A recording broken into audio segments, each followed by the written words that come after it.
Howdy, folks, and welcome back to another episode of Hookwork. Hookwork has evolved, as you guys know by now, that every time that we have a Hookwork episode, we bring in a friend. And this time, not only are we bringing in a friend, we're bringing in a competitor, one of our regional pro staff members, Mr. ChenChar. Chen, how you doing? Doing great. How you guys doing? Well, I'd be better if you didn't beat me. I know, I beat you with the hooks you helped me get too. Well, so give you guys a little bit of background on Chen. Chen, tournament angler for years now, content creator. And when the team here at Trokar, we were looking to add folks to our I want to call it like a creator team, but you have to be a stick to even be considered, right?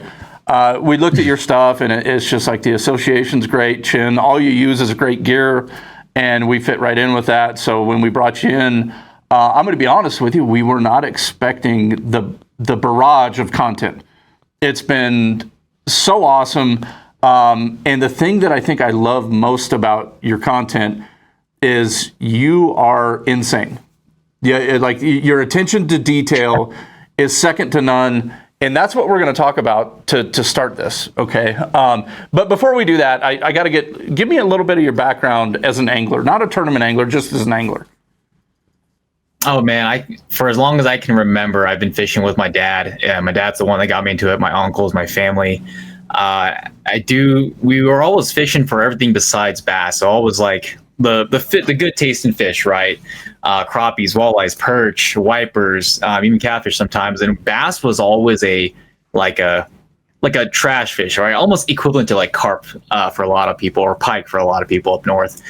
And I've always loved fishing, just the feeling fishing, no matter what it was, just fighting a fish, going out there, the experience. Earlier on, it wasn't about the experience; it was more about catching fish. Yeah. But lately, it's just been about the experience. And it wasn't until actually, funny story. When I was 5 years old, I remember it was my first like actual birthday that my parents birthday party that my parents threw for me. And they asked me like when I blew up my candles, what I wish for, and I was like, I wish I could fish every day with my dad for the rest of my life or something like that. I remember that. And that cake was cool because it was like a truck and it was towing a bass boat, which is funny. And I hope we can find some photos. But it was basically been fishing my whole life, and it's always been there. I played soccer for a while, but been fishing my whole life.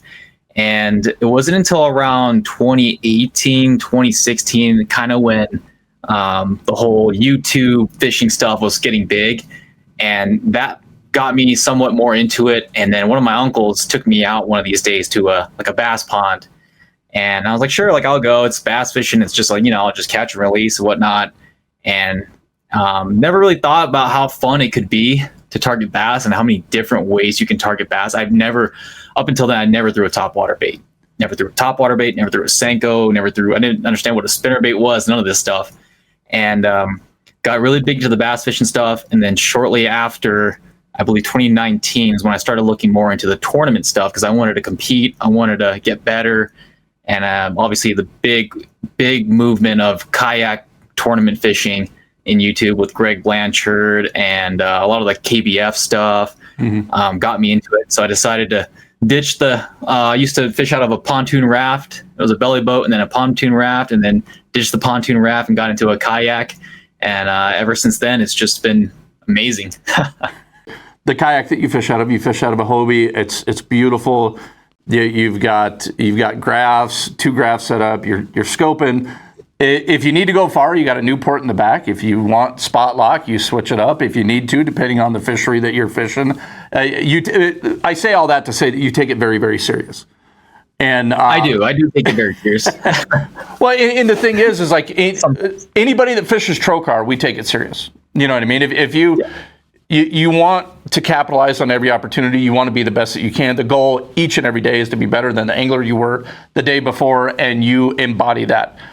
So in saying that, we got a couple things that I want to ask you. Number one, okay, and this is kind of a loaded question that we'll build up into it. When it comes to strolling, okay, there's a lot of different ways that folks can do it. There's a lot of different jig heads that have come up on the market over the years. But any jig is limited to the hook that it's poured on, right? You're a Trokar guy through and through, and you solution-based, you started basically creating your own out of a Trokar jig hook. Will you walk me through that process? Show me the hook. Tell me where you use it, all that good stuff. Absolutely. So yeah, the big movement with strolling and the I guess how popular it is now, and the reason why it's so popular because it catches fish. But earlier on in the market, there were so many different heads, and there was a few that I liked, but wasn't perfect. There was a few that had this design, but it wasn't perfect. It didn't have a stiff enough hook. It didn't have the right rolling action that I wanted. So what I ended up doing was I wanted it to be tungsten to keep a good profile. And I'll show you guys a few iterations here. It's your standard 90-degree line tie. This is the TK570 HP. So heavier wire, and I always like that heavier wire, especially when we're dealing with pike, wipers, even big smallmouth, largemouth. You're fishing around cover. I know you can never really go wrong with the HP, especially for and it doesn't take, with the Trokar points in these, it takes barely any pressure. So you're not sitting there having to worry about getting good penetration, but you're keeping all that strength. And you're not basically ruining the action of the bait with how heavy that wire is on some hooks that will do that. And then what I like to do for that more really aggressive rolling is I'll bend the line tie, and it's kind of hard to see, sorry. I'll bend that line tie back about 45 degrees. And what that does, and it's crazy how big of a difference that makes for how small of a change that is. Yeah. It'll basically make any soft jerk bait plastic roll. It'll make awesome. Pretty much anything roll. To make it roll even more, tie a loop knot. And then it's a crazy, crazy roll action. And obviously adjust it based off of what the fish tell you. But you've got 3 great options of either a Palomar to that, a regular knot to that, a loop knot to that 45 degree, or I go with a 90 degree if you already have a bait that has like really aggressive wings or has a really aggressive lip, kind of like the Jackal drift fry and stuff like that. That's when I go with like a 90 degree tie. Versus if you have something that doesn't really have wings, it's just a straight bait, no lip, then I go with a 90 degree. I go with the 45 degree with the no lip and stuff like that. But then if it has a lip and all that, I go with the 90 degree. So the thing that I think is interesting, and we're going to get into this later, there's some people right now that have painted you into one corner because of what we talked about. That's why I love the concept of this whole hookwork episode. But before I get on to the next question, so again, just to reiterate, you're starting with a jig hook. Everything that's added onto that, you do yourself. You tie the keeper on, you attach the tungsten head, I'm assuming with some kind of epoxy. Correct. So yeah, what I do with it is I buy the tungsten ball separately online. They have a slot cut out already for the hook, and they have sizes and weights up to an ounce if you want. Majority of my Roland Strollins are anywhere from 1/4 to 3/8 usually. So what I do is I use like a UV resin. Something you can use epoxy too, but I use like a UV hard resin, and then I just dab a little bit on the hook. You secure it with the UV light just to get it there, and then I use super glue to make sure it's really secure. And then after that, I tie a keeper on there, just some thread, along with like a Do It Molds keeper, any basic wire keeper of your choice. And then after that's done, I go back with the UV resin to seal up the actual threads itself, and then seal up the head over the glue. And then after that, once I figured out that formula, it actually took a while to figure out that formula because when, in Colorado here, we get freezing temps. I ice fish with these jigs too, which is kind of funny. Lake trout ice fish with these, and they're great for that. But it took a while with some other fasteners that didn't do well with cold weather. It didn't do well being hot and cold, and they would actually separate. This formula has worked so great for me in cold weather and hot weather, and on big fish, small fish, everything, you name it. So that's basically how I secure the heads and make the heads as well. That's awesome. And for folks that are watching this, you can get online. You can see all the different jig hooks that we have. You can take Chen's formula, and if you're a Pro V, if you're a huge proponent of Pro V, you could take that 570V. You could do the same thing. It's just it's so neat, Chen, and it shows how dialed in you are and how committed you are. Because, like you said, this is not the first iteration. It wasn't like, hey, dude, here's a home run. I'm going to use this. It's I'm going to do it until it's right. And anybody like us, any of the sticks that are watching this, we can all relate. You know what I mean? You got to do it till it's right, and it's super cool to see. It's super cool to see you've been successful with it. And along those lines, so I would consider strolling finessey. Like obviously, you'll use bigger stuff, and you've definitely very competitive on some of the multi-species tournaments we have here too with it. But moving on to the finesse side, one of the ways when I brought you guys kind of into the Trokar world, I think you were already using Trokar drop shot hooks, right? I was. Yeah. Tell me a little bit on it one time. So tell me a little bit about how you got into the Trokar world, right? And then talk to me all about drop shot and how Trokar is a huge part of your drop shot game. Yeah. So when I started, I got beat by you really bad, and I'm like, man, this guy's catching fish all the time. He's got to know what he's doing. I wonder what. You always listen to the stuff that when people win and stuff, you always listen to every detail that they spit out. And hooks are one of the biggest things that you can do in your arsenal to improve landing ratios, hookup ratios, and all that. So I remember you were talking about the Trokar TK 150, and this is before the VP came out. And I was like, you know what? Let me check out some of these hooks. And what I fell in love was the gauge of the hook and how sharp the point is and the barb size. And if you look at majority of every other drop shot hook, you're going to see a really small barb, and the hook's already small. I mean, you're drop shotting. And imagine if you get a 4, 5, 6 pounder on that and you have a tiny, almost fly fishing like hook. Mm-hmm. I mean, all the odds are already against you. And this hook brings back some of those odds, which is what I loved. Every time I hooked a fish, it took me a good amount of, effort or pliers to get that hook out. And it's like, that's what I want every time I set the hook into a fish. And from there, through drop shot, everything, or Trokar, everything, whether it's drop shot, EWGs and whatnot.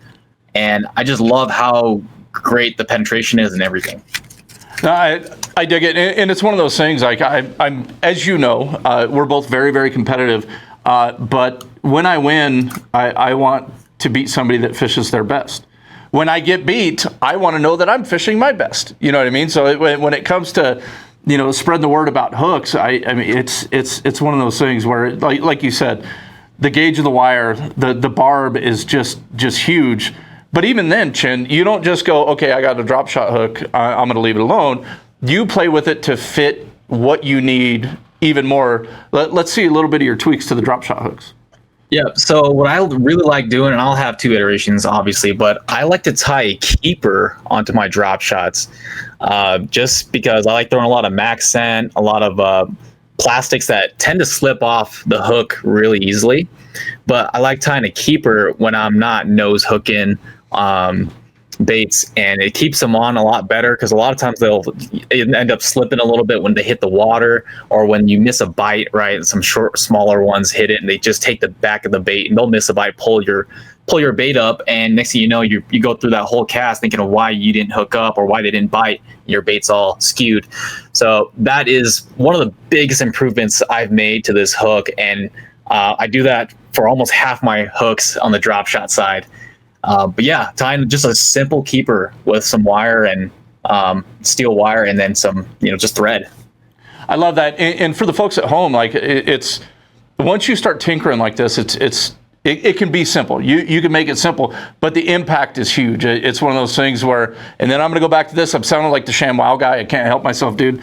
But it goes back to the same thing. Like the quality of a jig boils down to the hook that it's poured on.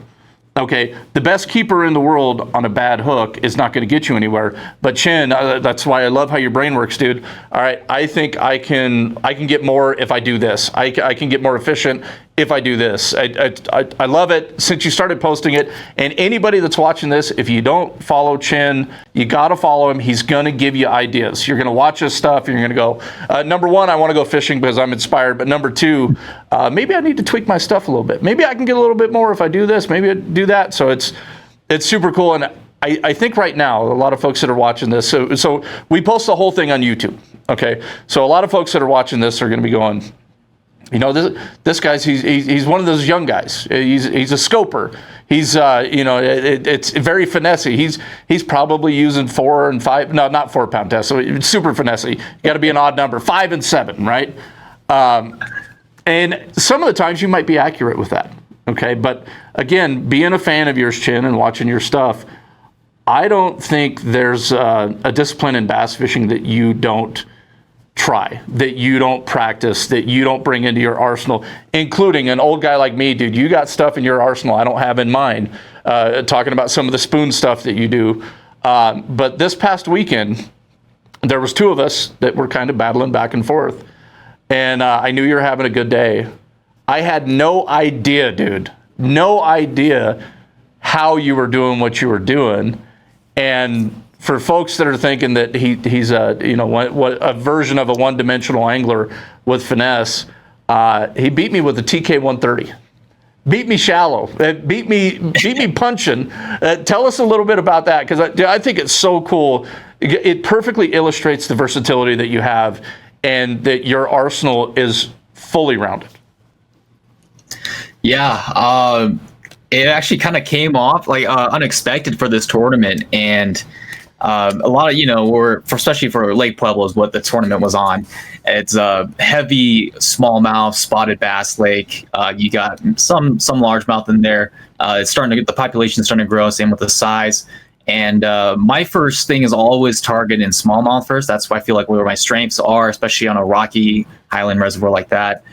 And whatever it was, man, I think it was the bait, a little bit of weather. They would follow everything. They would not commit to anything.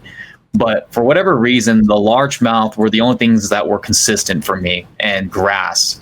And anywhere I was around grass, I know I could find some largemouth, and I know they would be there because grass was starting to die off, and it was only certain areas, little pockets here and there. So very concentrated. And I decided at that point, I was going to focus more on flipping, punching, frogging. I did get a few bites punching during practice, and I shook them off. The scary thing with that is that you don't know how big those fish really are. You don't know if they're just a bunch of dinks, and it was kind of a gamble. But a lot of times in tournament fishing, it's always a gamble no matter what. But yeah, basically, day one, storms and stuff rolled in. It got cloudy, and followed my plan because I figured, if they do push out, they're going to push off against the weed line. Mm-hmm. So they'll still be there. That's where the grass is at. Struggled around there. Still was able to catch at least an okay limit on day one to keep me still in it. And then day 2 came around. I figured I didn't think that I was out of contention, but I was pretty far. We had Paul had a pretty big lead on us, over 10 inches, basically almost a whole fish, basically a 6-fish limit for us. And decided to make a move to the south area where I know there was grass for sure. And the sun had came up that day bright and early, barely any wind. And it was just all panning out to be the perfect recipe for punching and flipping. Super hot. It was what a lot of people I think ended up doing was seeing that the grass was dying off, and what little did they know that only that top portion of grass was dying off. And so all that stuff underneath that was very lively. And if you guys go see my video, you'll see how much grass that I pulled out was just beautiful and green and healthy, and those bass were loving it. But anyways, the go-to flip and hook for me was always that one TK 130. Yeah. The monster one is a little bit heavier gauge wire. That one is also a great one, but I figured there's no way my little chicken arms are gonna bend this guy out anyways, and I'm gonna get better penetration. It's a little bit thinner, it doesn't grab as much, whatever. Yeah. And man, every single fish that got hooked made it in the boat with these. And punching's one of those things where it's similar to drop shotting. When you set that hook, all the odds are already against you. Yeah. Besides the weight of line and that hook. So make sure you got good line and make sure you got a good hook. You're pulling out the bass with the grass and the nastiest stuff, right? Yeah. So had to make sure that those hooks were the deal, and they were, man. Every single fish made it in the boat, flipped every single one. So yeah. Dude, the thing that's funny with that is in the kayak world, we'll talk kayak specific for a second here. Boat flipping is not the norm. It's just not. You get them next to the boat for the most part. You're going to put them in the net. When I saw the clip, and this is funny, I got to remind you guys, this was one of our state championships, and he's beaten me, and I'm cheering him on when I'm watching the clips after the fact, because you don't see it. It's just something you don't see in Colorado, and that TK 130 is as I'm trying to think of a way to describe the 130. Dude, it's on the Mount Rushmore of hooks. Okay, it's true. It's on the Mount Rushmore of hooks. It's a staple. It's an OG. You look at the folks that have made a living on that hook. Scott Martin's won events with one hook, one TK 130. Zona, Jason Christie, Shaw. The list goes on and on and on. And then Chen, for you to take that hook and go, you know what? I might be in Colorado. I see what's in front of me. I know that I can capitalize on this and to do it. And for those of you guys that are watching, this is not normal in Colorado. You don't hear a lot of folks doing this in Colorado. That's one of the reasons why the victory was well earned, just like your place here in Trokar family. It's just super cool to see. And this is outside the spectrum of talking about hooks and stuff. But how many miles did you put on your kayak that day? 11.2. So I mapped it out on Google Earth, nautical miles, and it was like 11.2. It was crazy. I didn't believe it when I did the mapping. I was like, I really wonder how far I went, because I crossed the lake twice. Yeah. And actually, the funny thing is, I crossed the lake for one fish that I didn't know what size it was or anything. It was complete gamble, but I practiced, shook him off. Day one, I tried to catch it. He actually had the bait twice. I set the hook. It comes right out. Probably only had the weight or had the back of the tail. And I just knew that fish had to be there. So I'm like, you know what? I'm going to make a gamble because I need that 17.75. I'm sitting behind right now. You're catching them good. And I'm making the run. Screw it. I'm making the run. Ended up panning out. See, I shouldn't have posted my fish.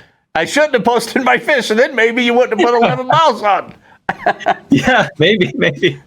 Well, see, the thing is, dude, is it's all earned. That's one of the things that I love so much about some of the anglers that we brought into the family. You see things differently, that you adapt when you need to adapt, and you rely on great fish hooks made here in Denver, Colorado. It's just, we appreciate you more than you know. I do have one last question for you. Yes. And this one's a little bit different. This is something I don't think I've ever asked anybody on hook work, but Chen, you look at the rods and reels that you have. You've got a variety, because I did notice you're using an ugly stick on the big stuff, but you have a quiver of NRXs. I mean, you spare no expense when it comes to fishing. That's how serious you take it, right? When it comes to hooks, give me your elevator pitch for folks that might be using another brand, why Trokar is going to help them be the best angler they can be. Yeah, the thing for me is, a lot of people see the name, they see the brand, they see the price tag, and they think because the name, the brand, the price tag, that this is going to be the best option or the best rod for me, and it's going to be the best, give me the best chances of winning and the best chances of learning and whatever. And that's just simply not the case. Obviously, you guys know that one of them that I love using is the Eagle Claw flyover rod for my mooch minnows, for my mid strolling. And for me with rods, it's more of a, when you catch a fish, how does it make you feel? How does it feel? How does it feel casting? How does it feel how does the action feel? Everything, right? Components obviously are another thing. Great components are always going to be great, but how does it feel? How does it fish? Am I catching fish on it? And when I'm catching fish on it, do I feel like I'm going to lose this fish? Do I feel, and whatnot? But my elevator pitch is always going to be, find the rod that catches you fish first. I wouldn't say, and obviously every rod's going to catch you fish. I know it sounds funny, but find the rod that's obviously well within your budget, and that's going to catch you fish, and that's going to give you the best chance to win per se, or catch fish per se, right? Because obviously we're all out there, we want to have fun, we want to enjoy it, but we don't want to be going into debt for these things. And if you are, that's okay too. I'm not judging. I was going to say, I'm doing it wrong, dude. But for sure, I threw that ugly stick, and people were really surprised to see me throwing ugly sticks when I got NRXs on the back too. Yeah. I know Collins, another teammate of ours at Trokar, was like, "I love seeing you throwing an ugly stick and an NRX on the same day," and people are like, "What? What do you do with an ugly stick, man?" It's like, well, here's the thing. I mean, I don't need it to be $600 to be punching, to be frog. I don't need it to be, the nicest stuff. But the thing is, with that ugly stick, for whatever reason, it was like the perfect punching rod. I've been punching on thing for about 3 to 4 years now, and it's like I get the feel down. Oh, that's the other thing too. When you're looking for a rod, it has to suit you as an angler. We're all different, right? You might like a slower action. I might like a faster action. I like shorter rods, bigger, whatever. It needs to suit you as an angler. It doesn't matter the brand. It doesn't matter the price. If it suits you and you're comfortable with it, you're confident in it. That's what's more important. See, the thing that's cool about that, so we just covered a wide spectrum of anglers, from ugly sticks to NRXs. What everybody can agree on, whether you're using the ugly stick or the NRX, the first point of contact between you and everything you work so hard for is a fish hook.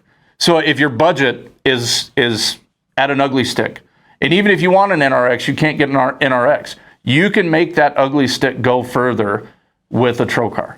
It's just facts. You know what I mean? You got the point that penetrates effortlessly. You got the barbs that are big. It's just thought out. And through our regional pro staff, through our pro staff, heck, through the folks that work here, we prove it day in and day out that when you put in the work and you reel down and you put the wood to a good one, we got you. That's it. You know what I mean? We got you. Chen, I love you, dude. I hate that you beat me. I'm not going to lie about it. And I'm hoping that I get you in a couple weeks.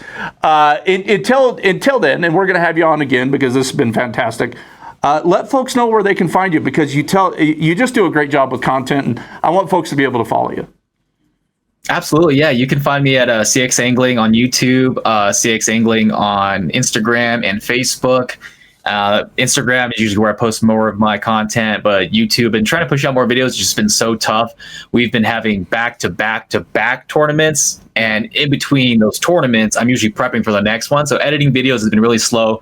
But if you want to see the more in-depth of my day and how I'm fishing and what I'm doing, that's YouTube side. If you want to just see product and quick content, talking all the time, if you want to connect with me quickly, Instagram's where usually it's at.